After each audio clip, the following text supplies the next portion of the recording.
आज उन बेटियों के साथ में दुष्कर्म हुआ, बलात्कार हुआ वहां किसान आंदोलन में, जहां पे आम आदमी पार्टी के विधायक, आम आदमी पार्टी के नेता शामिल हैं, लेकिन अरविंद केजरीवाल एकदम चुप हैं।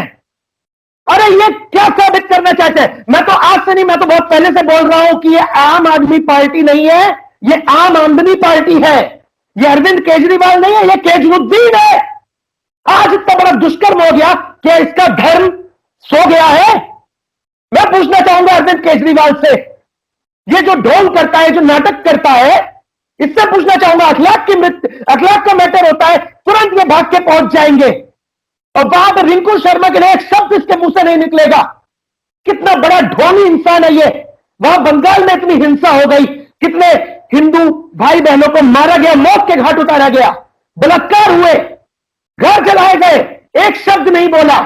और आज इन्हीं की पार्टी के लोग, यही अरविंद केजरीवाल इजराइल में जो पूरा मैटर चल रहा है, वो फिलिस्तीन के सपोर्ट में बोलते हैं, कहते हैं इंसानियत को खत्म किया जा रहा है। अरे खुद के गिरबान में झांक के देखो पहले, सबसे बड़े इंसानियत के दुश्मन तो ये केजरीवाल और आम आदमी पार्टी बनी हुई है। ये करना क्या चाहते हैं, क्या साबित करना चाहते हैं?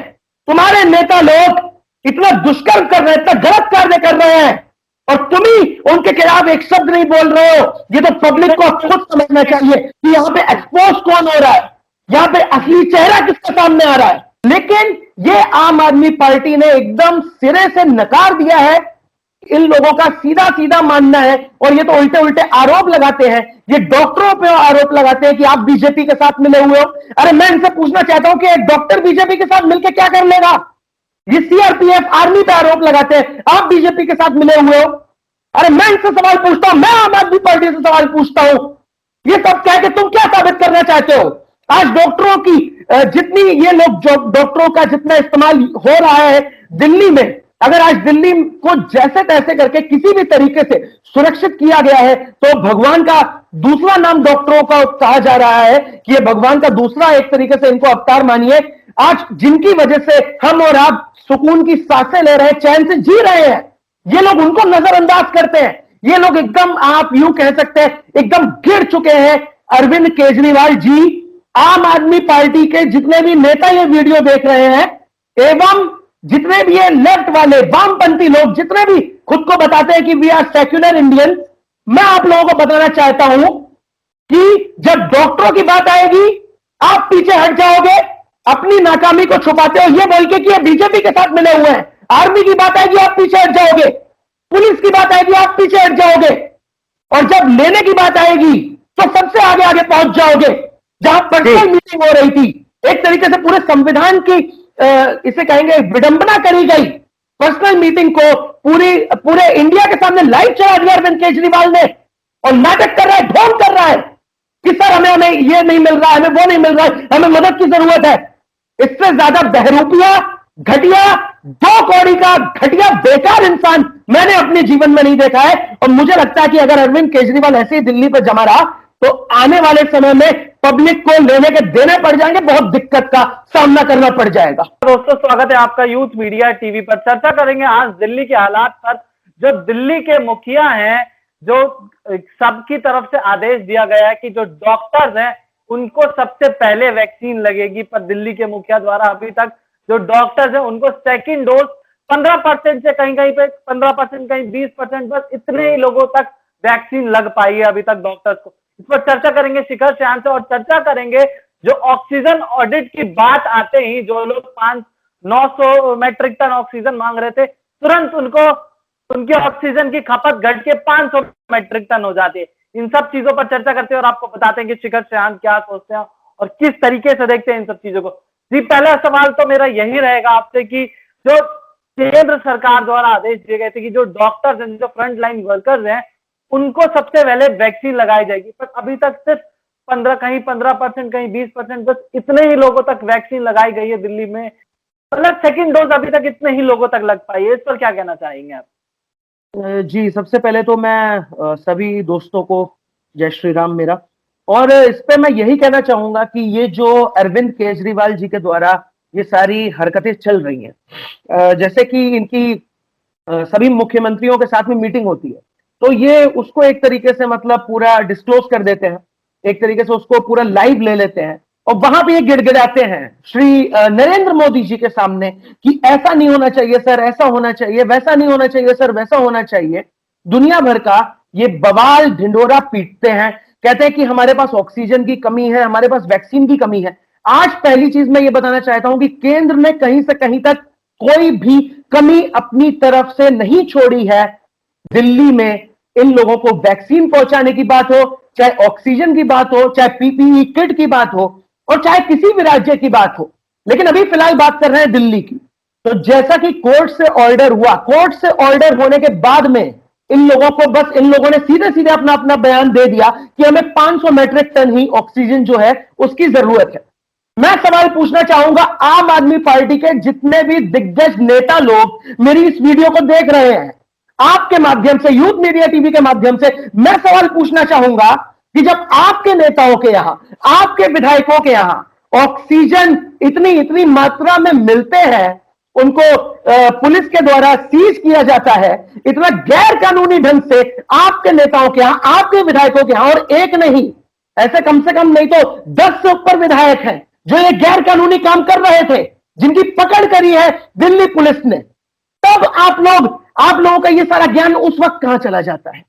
इन लोगों को उंगली उठानी होगी, सीधे केंद्र सरकार पे उठाएंगे। अरे मैं पूछना चाहता हूं अरविंद केजरीवाल से, 2014 तक जब तक तुम्हारी आम आदमी पार्टी की सरकार वहां दिल्ली में नहीं थी, जहां एडवर्टाइजमेंट पे सिर्फ 10 से 15 करोड़ के बीच में खर्च होता था, आज 2020 2021 के आप आंकड़े उठा के देखिए, एडवर्टाइजमेंट पे 170 करोड़, 210 करोड़, 220 करोड़, इतना इतना तो खर्चा ये खाली एडवर्टाइजमेंट पे करते हैं। उसके बाद में अगर ये उंगली उठाते हैं कि मतलब हमें ऑक्सीजन की ये नहीं हो रही है, हमें दिक्कत हो रही है, केंद्र मदद नहीं कर रहा है।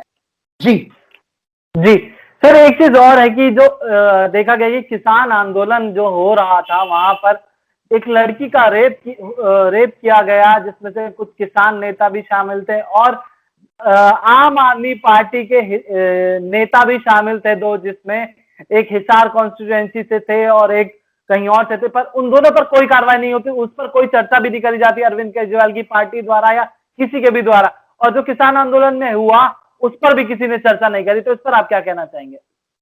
किसान आंदोलन ये सबसे ज्यादा ये काला कार्य जो टिकरी बॉर्डर, गाजीपुर बॉर्डर, यहां पे जो इन जगहों पे चल रहा है, इसको मैं सबसे बड़ा काला कार्य बताता हूं हमारे देश का। क्योंकि जो बिल, मैं सबसे पहले क्लियर करता हूं, जनता के, किसानों के विरोध में था ही नहीं। जो अनाज किसान अपने राज्य के बाहर नहीं बेच पाते थे, उनको एक तरीके से पूरी परमिशन ग्रांटेड हो गई कि आप राज्य के बाहर भी इस अनाज को, अपने जो सामान है आपका, उसको आप बेच सकते हो, आप किसी से भी डील अपनी कर सकते हो। इन्होंने सबसे पहली चीज किसानों के हक को तोड़ने की कोशिश करी है, इन्होंने किसानों से उनका हक छीनने की कोशिश करी है। इनकी पार्टी में, इनके साथ में रहते हैं रोहन भाई, जो इतने बड़े एंटी हिंदू हैं, जो इतने बड़े एंटी नेशनलिस्ट लोग हैं। पहले इनको आम आदमी पार्टी वालों को देखना चाहिए कि हम हैं क्या। और यहां तो मैं एक चीज और बोलना चाहूंगा आपको इसी के साथ साथ, मैंने इतने नाम आपको गिनवाए, सोमनाथ भारती, प्रशांत भूषण, संजय सिंह, जो इतने एंटी नेशनलिस्ट, इतने घटिया लोग हैं और जिनकी जो असलियत है वो भी सामने आ रही है। प्लस मैं यहां पे गलती बीजेपी की भी देता हूं कि हमसे कोई भी मतलब गलती नहीं भी हो रही है, उसके बावजूद हमको प्रोटेस्ट का सामना करना पड़ रहा है। जो सीएए एनआरसी, आज इसकी वैल्यू भले आज ना समझ रहे हो, लेकिन लोग आज से 2 साल बाद, 3 साल बाद समझेंगे, जब ये गैर हिंदुओं की जो जनसंख्या नियंत्रण कानून अगर नहीं लाया गया, तो ये जो नाक से ऊपर जब पानी निकलेगा तो इसकी भी एक कीमत समझेंगे। लेकिन मुझे गुस्सा आती है, मुझे तरस आता है इन्हीं लोगों पे, और ये जो मतलब खुद को बोलते हैं that we are the supporter of BJP. अगर बीजेपी के खिलाफ इतनी बड़ी बड़ी साजिशें होती हैं, जहां पे पाकिस्तान से आवाजें उठती है, इंटरनेशनल आवाजें उठती हैं, वहां पे आपका भी कर्तव्य बनता है कि आप जाइए, आप प्रोटेस्ट करिए। इसराइल से सीखना चाहिए, हम लोगों को एक सीख मिलती है कि आने वाले समय में हमें कैसे करना चाहिए, क्या रिएक्शन देना चाहिए। अरे वो आ जाएंगे अपने बच्चे लेके, अपने बीवी लेके, 10-10, 15-15 बच्चे होते हैं इनके गैर हिंदुओं के, कि हमारे घर से 2 बच्चे 4 बच्चे नहीं निकल सकते, तो ये कमी उनकी है या हमारी है? पहले सबसे पहले हमें खुद की कमी में सुधार करना होगा, उसके बाद हम इनकी बात करेंगे।